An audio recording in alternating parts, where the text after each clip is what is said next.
Hey everybody, my name is Kris Johnson, and this is the Insta360 Link, a powerful 4K webcam with motion detection, AI capabilities, and more. I'm really excited to share with you all how I'm using it in my home studio for content creation, live streaming, and more.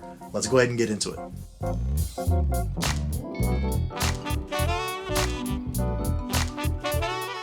So I recently did a home music studio tour for 2024 talking about the various pieces of gear and setup that I have right here in this room.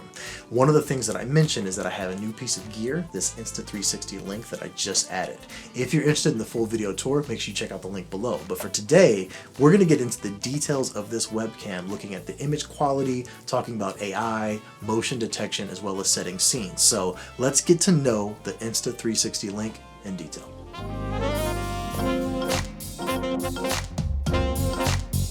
Let's talk about image quality. I've set the Insta360 Link side by side with my iMac's built-in 1080p camera. Now I realize this isn't initially fair because the iMac camera is 1080p while the Insta360 Link is 4K. However, even if I change the settings on the Insta360 down to 1080p, you'll still notice a very big difference between the image quality and clarity between the two cameras.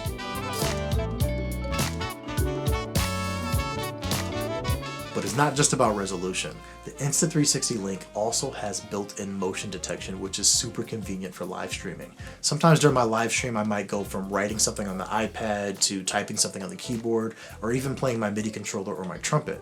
With the benefits of motion detection, I'm able to easily move around the studio, always making sure that my face is on screen without having to adjust it manually because of the built-in motion detection that comes with this.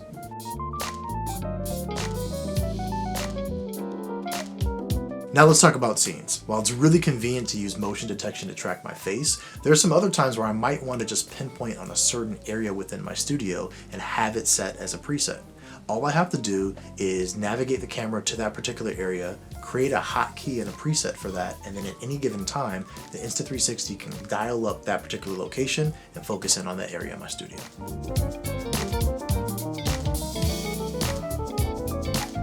The Insta360 Link app is pretty easy to use, allowing for things like color correction, contrast, white, dark balance, all of those things, so you can dial in the image quality just right.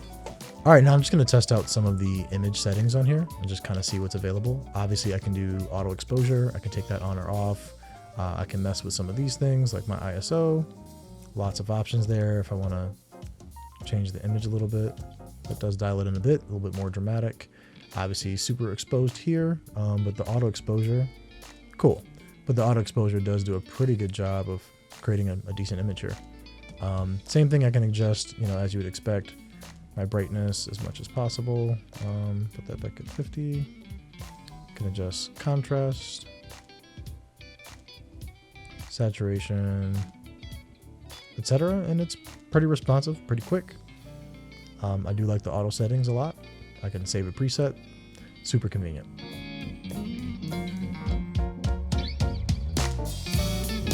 One of my favorite features of this whole thing is desk view. With this, I'm able to get an aerial shot of what I'm doing on my desk to show off my control devices, typing on the keyboard, or even playing my MIDI controller. All right, now I want to demonstrate a little bit using the desktop view, which is a really cool feature and honestly one of the main reasons why I bought the Insta360 in the first place. So with this, I'm going to go ahead and hit here and hit desktop mode.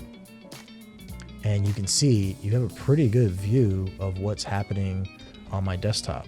Just kind of like align these a little bit, but it's pretty cool because now you can see whatever keyboard shortcuts I work with, and you also have a really good view of my loop deck. So I'm going to hop over here to Finale and just show, like if I'm working within this part, I might want to be able to show, hey, if I wanted to copy and paste this measure, I would hit Command C and then Command V. You can easily see the shortcuts that I use.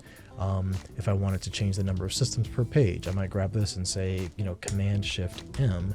You can see my fingers and say, hey, I only want to put 3 systems here. Command Z to undo. The other cool part is I also have a really good view of my loop deck.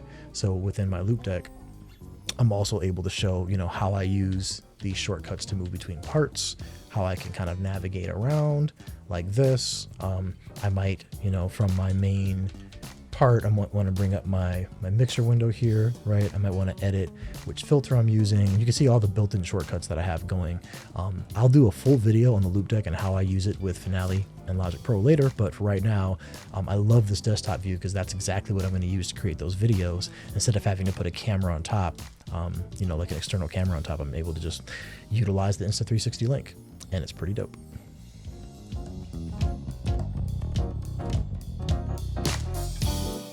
All right, now we're gonna dive in and check out how AI has been built into this small but mighty device. Last but not least, there is some built-in gesture settings using AI, which is pretty cool. If I want to turn on that tracking, it looks like I can just lift my palm up. And when I put my palm up, you see the Insta360 kind of blinks. And then now that's on. Oop, I think I took it off again. So I'll do this one more time. Now auto tracking is on. And I have it. And let's say that I want to turn that off. I'm gonna put my hand up again. It recognizes it and turn the auto tracking off. That's pretty cool. So there you have it, folks. The Insta360 link is a game changer for anybody that's serious about content creation, live streaming, or creating screen recordings. With its stunning quality, advanced features, AI capabilities, motion detection, and more, it's really become an essential part of my home studio setup. If you enjoyed this video, I encourage you to smash the like button, share it with a friend, and don't forget to subscribe and turn on notifications so you can keep up with me. Thanks so much for tuning in, and I'll see you next time. Peace.